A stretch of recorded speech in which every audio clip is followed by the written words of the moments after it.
কি দোষ বাবা মার? শ্রীমদ্ ভাগবতম প্রথম স্কন্ধ 14 অধ্যায়ের 34 নম্বর শ্লোকের পার্ট 2। তো বাবা মা এখন কি করবে? ঠিক অন্ধ ছেলে জন্ম হলে, বোবা ছেলে জন্ম হলে কি করবে? অত্যাচারের লিমিট থাকে। এ কি অত্যাচার? একটা সন্তান হলে কোন দিকে যাবে? যেমন বলেছিলাম না, আমার পরিচিত আসামের খুব ধনী একটাই ছেলে, মাকে জেদ ধরেছে আমার গাড়ি লাগবে, কি বুলেট ইনফুল না কি আছে এরকম, দেবে না, দরজা বন্ধ করে দিয়েছে, বলছে বিষ নিয়ে এসছি নাহলে গলায় দড়ি দেবো। মা বাবা খোলেই না, গাড়ি দিতে হবে। লাস্টে বাবা বলতে বাধ্য, হ্যাঁ তোকে আজকেই গাড়ি দেবো। ঘর থেকে বেরিয়েছে, একটাই ছেলে, ধনী করেছে, চল গেছে, গাড়ি ঠিক করেছে, গাড়ি বুক করেছে, কবে দেবে ডেট ঠিক হয়ে গেছে। ছেলে কি আনন্দ, দুর্গাপূজার আগে গাড়ি দেবে, গাড়ি নিয়েছে। ওই যে গাড়ি নিয়েছিল, সেই দিন যেদিন গাড়ি নিয়েছিল ওই দিন যে চলে গেল, আজ পর্যন্ত ওই ব্যক্তির ছেলে আর ঘরে ঢোকেনি, সমাপ্ত। কত প্রমাণ এই বাইক আর এই মোবাইলকে নিয়ে। এই মোবাইল দেয় বাবা মা ছোটবেলায়, হ্যাঁ দাও মোবাইল ধরিয়ে দাও। ঠিক আমি বলেছিলাম না, অভিমন্যু গর্বে ছিল তখন অর্জুন সুভদ্রাকে চক্রবে প্রবেশ শিখিয়েছিল। আর প্রহ্লাদ মারা যখন গর্বে ছিল তখন কি নাম ওর, কয়েদু, প্রহ্লাদ মার মা নারদমণি তাকে হরিকথা শুনিয়েছিল। খেয়েছে মূলো, ঢেকুর তো মূলোর উঠবে, পায়েস খেলে তো পায়েসের ঢেকুর উঠবে, খাবে থানচাপ, হট করে ঢেকুর, থানচাপেরই তো ঢেকুর উঠবে। ওকে কি মিষ্টি টকের ঢেকুর উঠবে, ফুচকার ঢেকুর উঠবে, ফুচকা গেলে ফুচকার ঢেকুর উঠবে। আজ প্রত্যেকটা বাবা মার একটা করে সন্তান ছোটবেলার থেকে যা চায় তাই দেয়, আর বড় হওয়ার পরে তাই দিতে হয়। বাবার কি ক্ষমতা আছে দেখেন। আমি কয়েকদিন আগে কন্যাগরে কোনো একটা বিড়িতে যাই, বিড়িতে তো যাই না, গিফট দিতে যাই। মেয়ে কোথায় মোবাইলে দেখেছে কি বলে ডেকোরেশন, বাবা ভক্ত কিন্তু খুব গরিব, মাছের ব্যবসা করে, নাম বলবো না।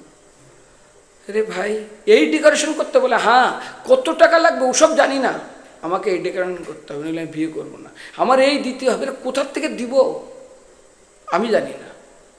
এটা কী রে, সন্তান না সন্ত্রাস? জেদ ধরেছে বাবাকে, সেটাই করতে হলো। এই এই আইটেম আমার বিয়েতে হতে হবে, তোর বাবার আছে কি?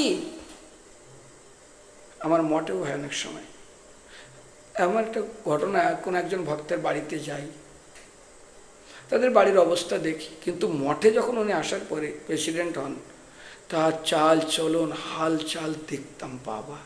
এইবারে বাবা মা মায়া মন্দিরে এসছে, বাবা মাকে দেখা করতে চায় না, তো বাবা মা একবার কোথাও ঘুরতে যাবে, ঠিক হয়ে গেল তিনি যাবেন। যেই বাবা মা বলছে আমরা যাব, যেই মন্দিরে চলে এসছে, সঙ্গে সঙ্গে প্রেসিডেন্ট তার টিকিট ক্যান্সেল করে দিল। আমি তোমাদেরকে নিয়ে যাব আমার মান সম্মান মাটি করতে? তুমি জানো আমি কে? আমি এখানকার প্রেসিডেন্ট, আমার পদ জানো, আমার পজিশন জানো, এই জানো। বাবা আমাকে নিয়ে যায়নি। তো আমি যাচ্ছিলাম, বললাম ঠিক আছে চলুন আমার সাথেই চলুন। তারপর আমি ঘুরিয়ে দিলাম, কিন্তু তারা সে নিয়ে যায়নি, তারা ক্যান্সেল করে দিল। আরে প্রাইম মিনিস্টার হও, এখন দেখো না মমতা দিদি, কি পদ ছিল, কী ছিল, জীবিত অবস্থা তাই অবস্থা দেখো কী হতে হতে। এই জন্য শরীর থাকতে কত সম্মান, কত যেই মাত্র যাবে কি হবে গতি। আজ দুটা দৃষ্টান্ত দিব। একটা দৃষ্টান্ত হলো সীতামাতা। সীতামাতা তার সন্তান রব লবকুশকে নিয়ে জঙ্গলে যায়, ছোট কুড়ুল দিয়ে ছেলেকে দিয়ে কাঠ কাটায়, কাঠ। হ্যাঁ ওরা রাজপুত্র, মাথায় কর, মাথায় উঠিয়ে দেয়, বোঝা টানছে। অন্য অন্য যারা মুনিপুত্র বলে, তোমার হৃদয় এত কঠোর, তুমি এদের মাথায় কাঠ উঠাচ্ছ, এদের মাথায় তুমি হাতে কুড়াল ধরিয়েছ, বলে এদের মাথায় এই কাঠের বোঝা না, আর পুরো রাজ্যের বোঝা থাকবে। যেমন বাবা মা ছেলেকে বিয়ে দিয়ে দেয়, তারপরে সংসারের চাপ এত বেড়ে যায়, অনেক সময় ছেলে সুইসাইড করে, অনেক দেখা যায়, অ্যাডজাস্ট করতে পারে না স্ত্রীর সাথে, কিংবা সংসারের চাপ নিতে পারে না, লিখে দেয় পারলাম না। যারা পড়ায় টোপরটা, যেমন ছেলে মেয়েকে আদর করে যা চাইছে তাই দিবে, বড় হলে তাই দিতে হবে। যদি না দিতে পারে তাহলে গতি কী হবে? ওটাই করবে। তো সেই জন্য আজ যখন 12 বছর বনবাসের পরে 1 বছর অজ্ঞাতবাস পঞ্চ পাণ্ডবের, তো রাজা দ্রুপদের বাড়িতে তারা অজ্ঞাতবাসে ছিলেন। অর্জুন ছিল বিহারনালা, এবং অর্জুন কাকে নাচ শেখাতেন? উত্তমের বোন উত্তরাকে। চিন্তা করুন, যখন পঞ্চপাণ্ডবরা জানতে পারলেন, কুরুরা জানতে পারলেন ওরা দ্রৌপদ রাজার বাড়িতে আছে, আক্রমণ করলেন। অর্জুন একাই সবাইকে যুদ্ধ করে হারিয়ে এসেছিলেন। আসার পরে তার বাবা তো যুধিষ্ঠির মহারাজ বলছিলেন, চিন্তা করবে না, অর্জুন আছে বিয়ার, বলে বিহারনালা নপুংসক, ও কী রক্ষা করবে, এই করবে, কেউ চিন্তা করলে চিন্তা করবেন না। যাক, যখন ফিরে আসলো সবার উত্তরে নিয়ে আসলো, বাবাকে দিল, খুব খুশি, খুব খুশি। যেদিন বিদায় নেবে, অজ্ঞাতবাস সমাপ্ত, রাজবেশ ধারণ করেছে যুধিষ্ঠির মহারাজ, সবাই স্তব্ধ হয়ে গেছে। দ্রৌপদ বলছে, শূদ্ররা রাজবেশ ধারণ করছে, এত সাহস? দ্রৌপদ চলে এসছে, শূদ্ররা? চারেরা কে? বলছে কে? বল ওই যুদ্ধে ভীষ্মদেব, দ্রোণাচার্য, ওই যে গরু, ওই যে উত্তরে, আমি না, এ হলো অর্জুন। হ্যাঁ, ওই করেছে। যখন চরণে হাত দিয়ে উত্তম প্রণাম করতে যাবে, তখন অর্জুন বলেছিল, শোন উত্তম, আমরা রাজঘরানা, রাজ পরিবারের ছেলে, দাস্যরস বুঝি না। দাস্যরস, কারো অনুগত্যে কাজ করা, এই দাস্যরস যে কি আমরা জানি, আমরা রাজবংশের ছেলে। কিন্তু 1 বছর তোমাদের বাড়িতে এই দাস্যরস দাস হিসেবে কাজ করে, এই রস যে কত তিক্ত, অসহনশীল, জ্বলনশীল, আমরা 1 বছর ধরে উপলব্ধি করেছি। যেমন কৃষক আজ দ্রৌপদ রাজার স্ত্রী, কৃষকের বোন, দ্রৌপদীকে কিভাবে তিনি ভোগ করবেন, এটা নিয়ে আজ পাঠিয়েছিলেন, সরিন্দু হয়েছিলেন। আরে মহারানী, সে আজ কি করছেন চিন্তা করা যায়। তখন বলেছে দাস্যরস, দাস হওয়া, আর যারা দাসকে খাটায়, এই রস কোনোদিন উপলব্ধি করেনি, আজ তোমার বাড়িতে উপলব্ধি। হে দ্রৌপদ, হে উত্তম, তোমার আন্ডারে যারা কাজ করবে তাদেরকে কষ্ট দিও না। এই যে কী কষ্ট আমরা উপলব্ধি করেছি, যেমন বন্ধা জননী, প্রসব হয়নি, প্রসব করেনি বাচ্চা, ও কী করে বাচ্চা প্রসব যন্ত্রণা বুঝবে? এখনকার মায়েরা পেট কাটাকে জননী বলে না, জননী মানে জনন করে। গর্ভ প্রসব যন্ত্রণা যিনি উপলব্ধি করে এবং যিনি প্রসব করেন, যিনি জনন করেন, জনন মানে প্রসব করা, তাকে জননী বলে। হ্যাঁ, পেট কেটে দিল, কিছু জানতে পারলো না, এগুলো হচ্ছে গর্ভধারণ। ঠিক যেটাকে বলা হয় রোহিণী মাতাকে, বলরামের গর্ভধারিণী মা না, তিনি হলেন না, বলরামের গর্ভধারিণী মা, সরি। তো কিন্তু একে বলা হয় না, দেবকীকে। ঠিক তদ্রূপ আর সন্তানরা কোথায় গেছে? আর একটা পিতামাতার একটা সন্তান, এদেরকে না সহ্য করতে পারবে না। ঠিক সূচ যেমন সাপ ধরে, সাপ যেমন সূচকে ধরে চিন্তা করে ছাড়বো না, খাবো, না সহ্য করতে পারে, না সহন করতে পারে। একটা সন্তান কি করবে? দেখতে পাচ্ছি এটার মৃত্যু, তবু করতে দিতে হবে। আমাকে একজন ভক্ত বলছে, দেখুন প্রভু মদ খায়, এই খায়, উল্টা পাল্টা মানে অনেক কিছু করে, একটা সন্তান চোখের সামনে তো ঘুরুক। কয়েকদিন আগে আমাদের একজন ভক্ত, অনেক পরিচিত, পানিহাটির, ওরা 4 বোন 1 ভাই, বিশাল ধনী ব্যক্তি, বড় বড় বিল্ডিং, 4 তলা বড় বড় বিল্ডিং। মদ খেয়ে খেয়ে একটা বিল্ডিং মার কাছ থেকে লিখে নেয়, বাবার কাছ থেকে, কী আসে, বিষের বোতল নিয়ে আসে, এনে মার সামনে রেখে বলে, এই বিষ নিয়ে এসছে, যদি এই বিল্ডিং আমার নামে লিখে না দাও না, আমি বিষ খেয়ে মরবো বলে ঘরে ঢুকে তালা দিয়ে দেয়। একদিন খুলেই না, শব্দ করে না, চুপচাপ, কোনো শব্দ নেই। মা তাড়াতাড়ি তার স্ত্রীর স্বামীর পা ধরে বলে, এটা লিখে দাও, আমার একটা ছেলে, ও মরে যাবে, বিবাহিত, তার ছেলে মেয়ে আছে। লিখে দিল, 2টা বিল্ডিং ঠিক এইভাবে লিখে নিল। সব মদ খেয়ে উড়িয়ে দিয়েছে, একা না, বন্ধু বান্ধব সহকারে মদ খায়। 3য় বিল্ডিং ওটাও লিখে নিল, সেম প্রসেস। এই শোকে বাবা মারা গেল খুব অল্প দিনে। একটাই ঘর আছে এখন শুধু, আমি গেছিলাম। মাও একদিন আগে চলে গেছে, শেষ। 11টা বাড়ি আছে, সোনার দোকান। মদ খেয়ে খেয়ে লক্ষ লোকের সোনা দিয়ে গেছে, সেই সোনা দোকান থেকে নিয়ে বিক্রি করে দেয়। দিবে কোথার থেকে? এবার স্ত্রীর সোনা, সেটাকে নিয়ে মায়ের সোনা দিয়ে তাদের পূরণ করতে হয়, নইলে মারে রাস্তায়, আর মদ খায়। বাবা মার একটা ছেলে, স্ত্রী না সহ্য করতে পেরে বাবার বাড়ি চলে গেছে। একবার মন্দিরে এসে খুব কান্না করছে, শ্বশুরটা এসে হাত পায়ে ধরছে, চলো চলো চলো। কি করে যাব, সব শেষ। একটা দোকান ছিল, দোকানটাও বিক্রি হয়ে গেছে, দোকানও নেই। তারপর থাকবে কি করে? তারপর আমি একটা দোকান দেখে শুনে এখানে কথা বলে কিনে দেওয়া হয়। হে ভগবান, অন্ধ, ঠিক সন্তান বলতে একদম অন্ধ, দুনিয়ার কিছু চেনে না এখনকার। আগে তো 4-5টা বাচ্চা হতো, বেশি ব্যাপার আলাদা।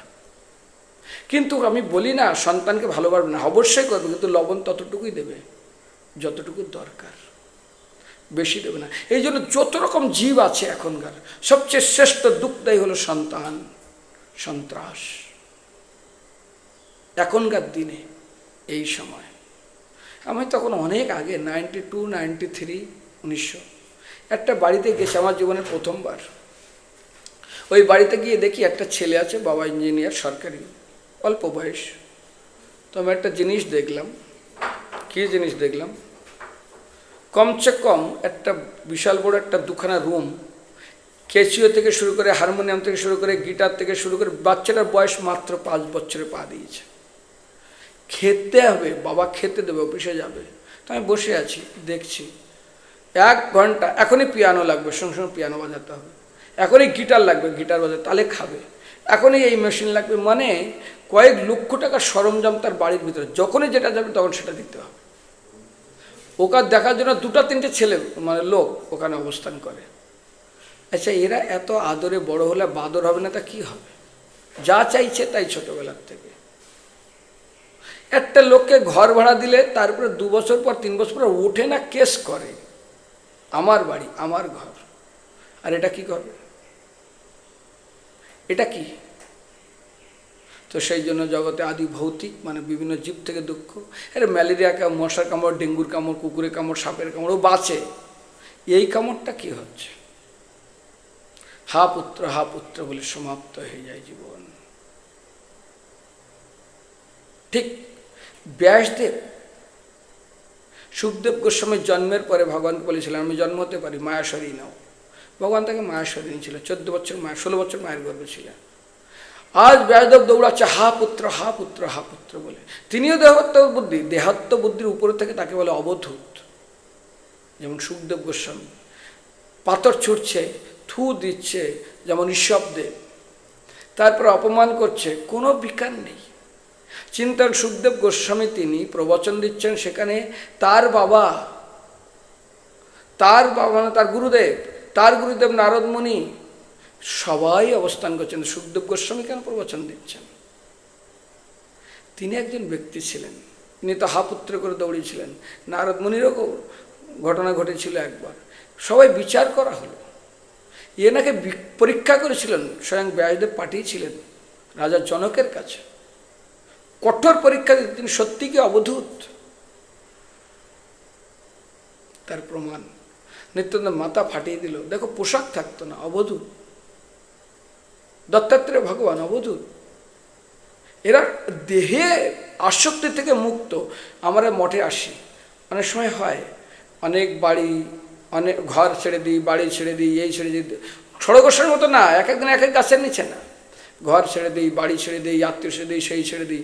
কিন্তু মঠে আসার পর কয়েকটা ঘর হয়, 1-2 সন্তান ছাড়ি কয়েক হাজার সন্তান হয়, 1-2 সম্মান ছেড়ে দিই, কত সম্মান। 1-2 খেতে পারতাম না, পান্তা ভাত আলু, এখন আবার রাজভোগ মুখের সামনে।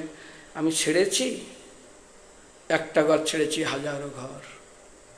একটা সন্তান ছেড়েছি হাজারো সন্তান, একটু স্ত্রীর সম্মান, সন্তান সম্মান ছেড়েছি হাজারো সম্মান, একটু খাওয়া ছেড়েছি একরকম আইটেম, দুই রকম হাজারো আইটেম, যুক্ত বৈরাগ্য করছি। আর কারা করেছে? হ্যাঁ, যারা সেই স্তরে তারা করুক। ছোট বাচ্চাকে যদি লঙ্কা খাওয়ানো হয় চিল্লাবে, কিন্তু বাবা লঙ্কা খেলে চিল্লাবে না। সেটাই আমাদের জীবনের সিদ্ধান্ত। তো এই জগতে এই যে আমরা আজকে পড়ছিলাম, বিশেষ করে সন্ত্রাসকে কেন্দ্র করে, সেখানে দেখা গেল যেমন আমার একটা মাতাজি একটা বড় টিভি দান করেছিল মন্দিরে, দান করে বলে কথা দিয়েছে। ঠিক আমি ফোন করেছি, কান্না করছে, হা করে। আমি কান্না করছো কেন? প্রভু 27টা লাখ টাকা আমি ঘর বিক্রি করে ব্যাংকে রেখেছি, তার থেকে বলেছি ভগবানকে আগে আমি এই টাকাটা দিব একটা মন্দিরে। টাকা আনতে গিয়ে জানি দেখেন মাত্র 67টা টাকা আছে। কি বলছো? বলে হ্যাঁ। জিজ্ঞাসা ছেলে কি অলিম্পিক না কি খেলায় পুরো টাকা উঠিয়ে ওখানে জুয়া খেলে শেষ করে দিয়েছে। মা হা করে কান্না করতে করতে ছেলের কাছে গেছে। ছেলে বলে আমাকে কিছু কিছু বললে মুখ দেখতে পারে না, মৃত্যু মুখ দেখাবো। মা মুখে আপদমস্তক দর্শন করে ঘরের ভিতরে এসে কান্না করে। এখন সেই মাতাজি লোকের বাড়িতে ঝাড়ু লাগায়, পোতা লাগায়, বাসন ধোয়, কিছু বলার নেই। শেষ। আমার নিজের এক ভাগ্নি আমার খুব নিকটতম, 67 লক্ষ টাকা এই জুয়া খেলেছে। কি আমি সব জানি না। বাড়ি বিক্রি হয়েছে, ঘর বিক্রি হয়েছে, সব বিক্রি হয়ে গেছে। বাবার দলিলটা নিয়েছে কে করে? দলিল দিয়ে ব্যাংক থেকে নিয়ে কেউ জানে না। ব্যাংকের লোক এসে বলছে বেরিয়ে যান ঘর থেকে। কেন? বলে এই যে ছেলেকে জিজ্ঞাসা করছে, ছেলে দরজা বন্ধ করছে। আমাকে বেশি কিছু বললে আমি সুইসাইড করব। বাবা মা হা করে কান্না করছে, ঘর থেকে বেরিয়ে গেল। ঠিক পঞ্চপাণ্ডব যেমন হস্তিনাপুর ইন্দ্রপ্রস্থ থেকে বেরিয়ে গেছিল, রামচন্দ্র ভগবান যেমন আজকে রাজ্যাভিষেক হবে, কালকে সেই দিনে বেরিয়ে গেল। সেই দৃশ্য এখন তারা ভাড়া বাড়ি থাকে, দর্জির কাজ করে, এইভাবেই চলছে। কি বলবেন? প্রত্যেকটা বাড়িতে, প্রত্যেকটা ঘরে। আর তার থেকে বড় হলো আদর করেছে দিদি দিদিমা, সমাপ্ত ওদের ভবিষ্যৎ। একটা করে বাচ্চা। শিখুন কিভাবে বারো করেছে সীতামাতা। আমরা কি করছি? সেই জন্য ভূত মানে জীব, এই জগতের সব। এটা বন্ধ করো না, বন্ধ করে কথা বলো। তো সেই জন্য শ্রেষ্ঠ দৃষ্টান্তের থেকে আর কি হতে, পৃথিবীতে মশা কামড়, এই কামড়, সাপে কামড়া, কেতে কামড়া, এই আদি ভৌতিক মানে বিভিন্ন জীব থেকে জীব, তার থেকে শ্রেষ্ঠ জীব হলো ওটা। আর আদি আত্মিক মন, এবং মন থেকে বাইরে, মন থেকে দুঃখ, এর থেকে কে দুঃখ দিচ্ছে আজ জগতে? বলছি না যে সন্তানকে ভালোবাসবে না, অবশ্যই আসবে, কিন্তু ওর জীবনকে অন্ধ করবে না। ওর জীবনের কোনো দিশা পাবে না। আমাদের এখানে একদিন খেতে বসছে, বড় ছেলে, মুখে গোপদারিটাই সব হয়ে গেছে, ওর মা উঠেই খাওয়াচ্ছে মন্দিরে। কি ব্যাপার? প্রভু ও উঠেই খেতে পারে না, কাপড় ঠিক মতো পরতে পারে, কিছু বলে না।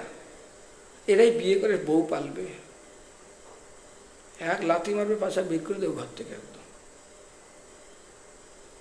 বুঝুন, মন্দিরে আমার একটা ভক্ত এসছে এখানে পাশে বাড়ি, কয়েকজন লোক নিয়ে এসছে। কী ব্যাপার? ওর বাবাও নেই, মা নেই, ও 1 মাস 6 মাস বিশাল বড় ফ্ল্যাটে আছে।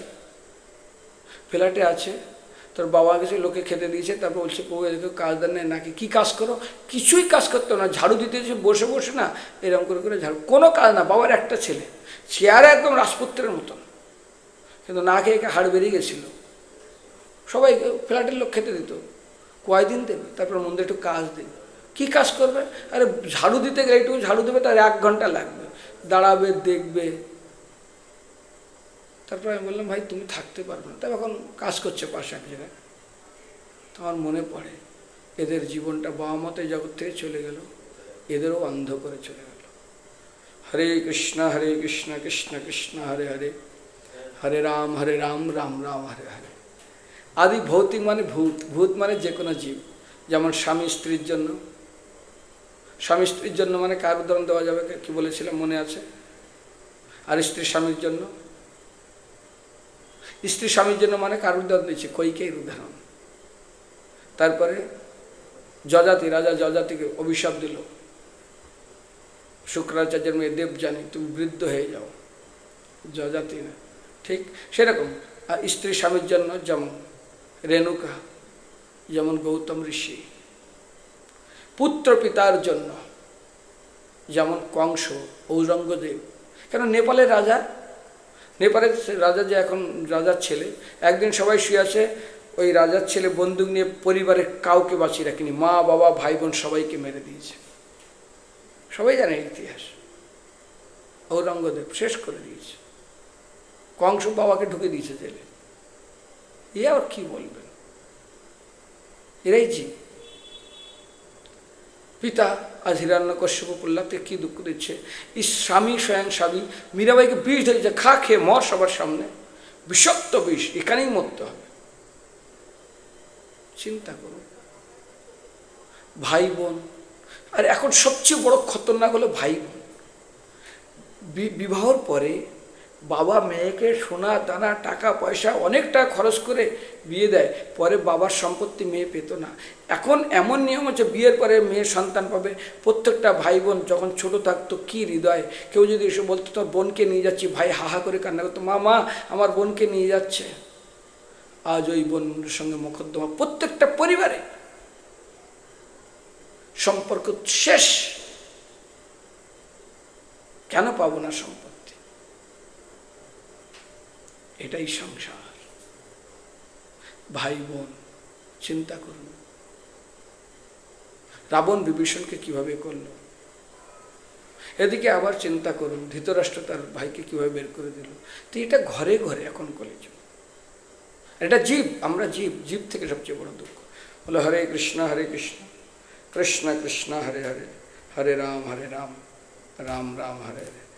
আচ্ছা, এখন প্রশ্ন হলো ছোট একটা, আমরা এই শরীরের জন্য বিশেষ করে কত কি করি, কত তপস্যা করি। তো এখানে এই সংসারের কেন্দ্র করে ভক্তরা ঠাকুর একটা গান লিখেছে, মন রে ধনবাদ নিত্যান্ত, ধন মত মানে ধনের অহংকার, নিত্যান্ত আসার, ধন জন বৃত্ত যত এ দেহের অনুগত, দেহ গেলে এ সকল সার।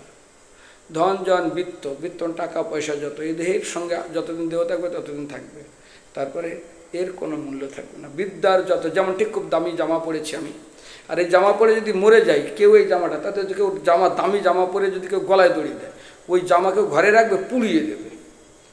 ঠিক সেরকম বিদ্যার যত চেষ্টা, চিকিৎসার উপদেষ্টা কেহ দেহ রাখিবারে না রে। ঠিক কোভিড-19, বিদ্যার যত চেষ্টা, চিকিৎসার যত করো না কেন, কেউ রাখতে পারতেন না। অজপা হইলে শেষ দেহ মাত্র, অবশেষ জীব নাই থাকে না ধরে। যেদিন শেষ শ্বাস বেরিয়ে যাবে, শেষ সমাপ্ত। ধনে যদি প্রাণ দিত, ধনী রাজা না মরিত, ধরাধাম হইত, ধরামর হইত রাবণ। আজ কোভিড যদি বাঁচাতে পারতো সব কিছু দিয়ে, গ্যাস দিয়ে, অক্সিজেন দিয়ে, তাহলে তো ধনে যদি প্রাণ দিত, ধনী রাজা না মরিত, ধরামর অত অমর হইত রাবণ। ধনে নাহি রাখে দেহ, দেহ গেলে নহে কেহ, অতএব কি করিবে ধন। আমাদের জীবনে সমস্ত সময় ধন ইনকামের জন্য দিই। যদি থাকে বহু ধন, নিজে হবে অকিঞ্চন, বৈষ্ণব করো উপকার, বৈষ্ণব সেবা করো, জীবে দয়া অনুক্ষণ, রাধাকৃষ্ণ আরাধন করো সদা, হয়ে সদাচার। তো সেই জন্য বিশেষ করে আমাদের সবচেয়ে বড় দুঃখ কে দেয়? শরীর। আদি ভৌতিক মানে শরীরও কি মনে রাখবে, রূপের গৌরব কেন ভাই, অনিত্যয় কলেবর কবু নাই, স্থিরতর সম নাইলে কিছু নেই। কি বললাম, আমরা ভাড়া ঘরে আছি। যেমন একজন খুব কষ্ট করে ঘর বানিয়েছে, কিন্তু ভোরবেলা উঠেই তাকে কাজে যেতে হয়, আবার আসতে হয়, আবার একদিন তাকে বের করে দেয়। এ অঙ্গ শীতল হবে, আঁখি স্পন্দনী হবে, চিতায় আগুনে হইবে সাই।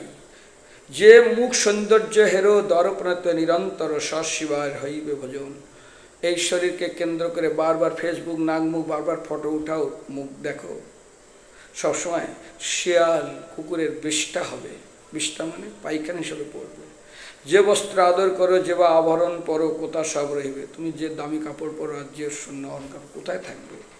দারাসুত বন্ধু যাবে, শ্মশানে তোমারে লবে, দগ্ধ করে গৃহীতে আসিবে।